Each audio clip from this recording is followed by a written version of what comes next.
Hello friends, I'm Akash and this is your News of the Week for the week of January 8th to January 14th, 2023. I'm your host Akash Cody and let's take a look at our top story today. Classified documents from the Obama administration have been found at President Biden's personal residence in Wilmington, Delaware, and at his private office in Washington, D.C., against U.S. law which mandates that these documents should be returned to the National Archives and Records Administration upon the end of a presidential term. We don't know much about the actual contents of said documents, at least now, but an investigation under the helm of Maryland attorney Robert Hur is now underway to figure out just how severe this is, and what could become a potential repeat of the investigation into former President Trump's classified documents scandal a few months ago. Interestingly enough, the first discovery of these items actually happened in November, just a few days before the 2022 midterm elections. But this information was only disclosed to the public just this week. So what's going on there, some people find quite suspicious. But on the contrary, Biden himself expressed surprise that these documents were stashed at his residence and private office, and his administration has reportedly cooperated with NARA to return these documents. But the end results of everything that has happened so far, all the controversy, will be decided in the future after all of the information is uncovered and the investigation reaches its final report. That's going to be happening some months in the future, so until then, we're going to have to see how this story develops.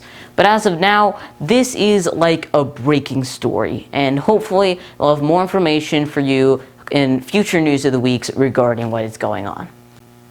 Let's take a look at our next story of the week.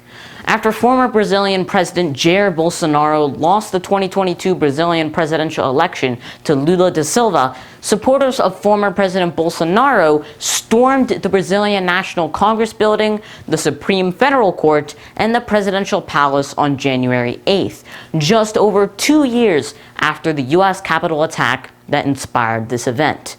Bolsonaro was elected as Brazilian president in 2019, and despite initial successes, Bolsonaro's presidency quickly took a turn for the worse because of deforestation and his handling of the COVID-19 pandemic.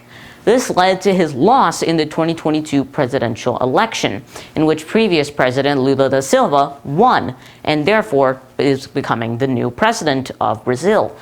However, Bolsonaro claimed voting fraud before the election, but later authorized the beginning of the transition process. But his followers then propagated that claim of election fraud and eventually planned an attack on Brazilian government buildings once Lula da Silva was inaugurated as president. And just a week after Lula's inauguration on January 1st, Bolsonaro's followers attacked the Brazilian National Congress building, the Supreme Federal Court, and the presidential palace, causing major damage to the Congress building specifically and incurring wide condemnation worldwide. So let's take a look at our last story of the week.